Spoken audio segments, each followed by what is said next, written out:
어렵고 복잡한 뉴스를 쉽게 설명해드리는 친절한 K입니다. 최근 4.3 수형인 재심 관련 뉴스 여러 차례 전해드렸죠. 산발적으로 진행돼 온 재심 청구와 각 재판 진행 상황을 간추려 취재기자와 짚어보겠습니다. 뉴스룸의 이면희 기자 나왔습니다. 임 기자, 지금 4.3 수형인 재심이 언제부터 진행됐죠? 예, 첫 재심 청구는 3년 전입니다. 지금으로부터 거슬러 올라가면은 이미 2003년도까지도 갈 수 있는데요. 정부의 4.3 진상보고서에서도 4.3 군법회의를 재판서도, 공판 조사도, 판결문도 없어 법률이 정한 정상적인 절차를 밟지 않았다면서 불법으로 규정했습니다. 이에 더 나아간 게 재심인데요. 재심은 재판을 통해서 무죄를 입증하는 절차라고 생각해 주시면 됩니다. 지난해 1월이었습니다. 제주지방법원은 4.3 생존 수형인 18명에 대해서 사실상 무죄를 의미하는 공소 기각 판결을 내렸습니다. 이후에는 여러 형태의 재심 청구가 본격적으로 이뤄지고 있습니다. 그러니까 요약해보자면 2017년도에 첫 4.3 수형인 재심이 청구가 됐고 공소 기각이라는 법원의 역사적인 판결을 이끌어냈죠. 그리고 그 이후에 4.3 수형인 재심 청구가 잇따르고 있는데 청구권마다 차이는 있는 거죠? 네, 그렇습니다. 큰 틀에서만 보면은 재심 청구인과 추진단체에 따라 두 가지 형태로 나뉘게 됩니다. 네. 우선 4.3 도민연대가 주축이 되고 있는 생존 수형인 중심의 재심 청구가 있습니다. 앞서 말씀드렸던 2017년에 생존 수형 희생자 18명의 재심 청구를 시작으로 현재까지 두 차례에 나눠서 청구됐습니다. 첫 번째 재심의 경우에는 공소 기각 판결을 이끌어냈고 수형인 전과 기록이 모두 삭제되는 것은 물론 구금일을 기준으로 형사 보상까지도 이뤄졌습니다. 네. 지난해부터는 국가를 상대로 103억 원대 손해배상 청구하는 민사소송도 제기됐는데요. 지난달 1차 변론까지도 열렸습니다.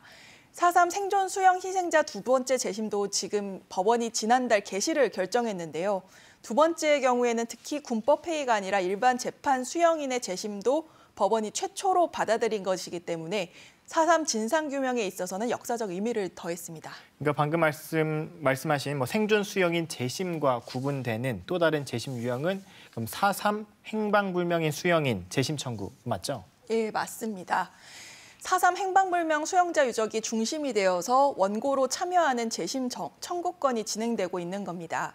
생존 수형인의 경우에는 앞서 도민연대가 추진하고 있었지만 행불인의 경우에는 유족협의회가 소송을 실질적으로 진행하고 있는 겁니다.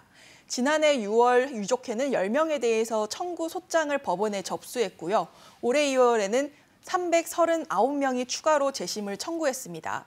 재심 청구인만 봐도 무려 340여 명에 달하는 겁니다.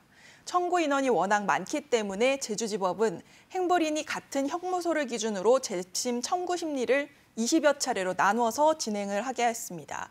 현재까지 6월과 9월 그리고 10월에 걸쳐서 원고 97명에 대해서 심리가 진행됐습니다.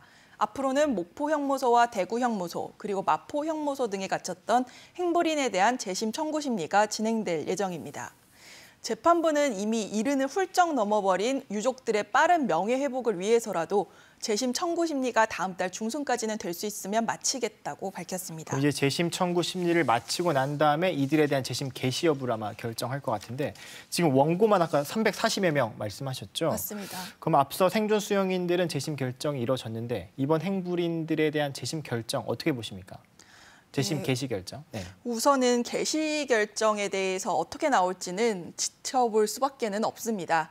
행방불명인의 경우에는 피고인의 생사 확인조차가 어렵기 때문에 사망 여부를 법적으로 증명할 수 있는지가 쟁점이 될 거란 전망까지 나오고 있습니다. 그렇군요. 네. 다만 지금까지 진행된 재심 청구 심리를 보면 재판부가 유족의 70여 년 전 상황을 법정 진술하는 어려움을 배려하고 있는 것으로 보입니다.